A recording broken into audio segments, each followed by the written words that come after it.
एक मजबूत और लचीला रिश्ता कभी भी बस यूं ही नहीं मिल जाता।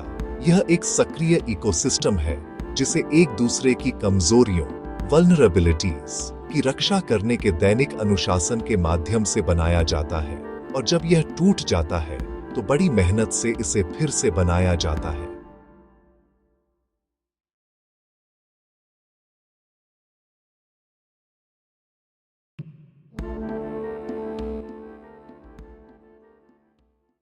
किसी भी मजबूत साझेदारी की बिल्कुल नींव में भावनात्मक सुरक्षा, इमोशनल सेफ्टी होती है।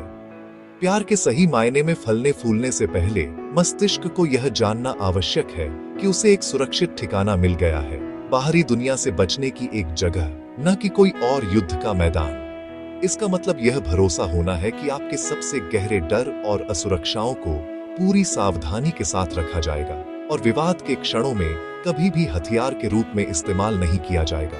इस सुरक्षा से गहराई से जुड़ी हुई है असीम सहानुभूति, रेडिकल एम्पैथी।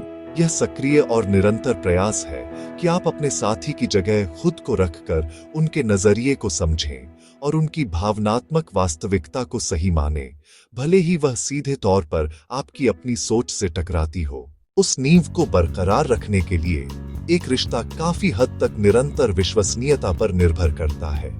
विश्वास कोई एक बार में हासिल होने वाली चीज नहीं है। यह लगातार उपस्थित रहने, साथ निभाने और जो आप कहते हैं ठीक वैसा ही करने की एक स्थिर लय है। यही सामान्य सी लगने वाली निरंतरता नर्वस सिस्टम को संकेत देती है कि आपका साथी वास्तव में भरोसेमंद है। हालांकि क्योंकि किसी भी रिश्ते में दरार आना या मतभेद होना स्वाभाविक है, इसलिए आत्मनियंत्रण, सेल्फ रेगुलेशन वह महत्वपूर्ण तंत्र है जो किसी रिश्ते को टूटने से बचाता है।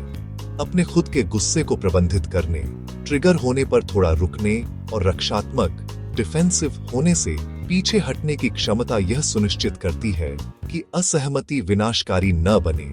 इसके लिए अहंकार, ईगो को किनारे रखने, सच्ची जिम्मेदारी लेने और जब चीजें गलत हो जाएं, तो अपने बीच के जुड़ाव को फिर से ठीक करने के लिए भावनात्मक बुद्धिमत्ता की आवश्यकता होती है।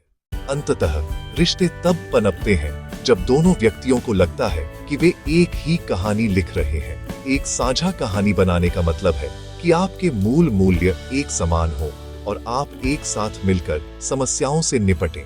यह एक सचेत विकल्प है कि किसी समस्या का सामना एक टीम के रूप में किया जाए, हम बनाम समस्या, न कि एक दूसरे को हराने की कोशिश कर रहे विरोधियों के रूप में। जब आप एक साझेदारी को एक गतिशील मनोवैज्ञानिक इकोसिस्टम के रूप में देखते हैं, तो ये तत्व केवल रोमांटिक आदर्श नहीं होते।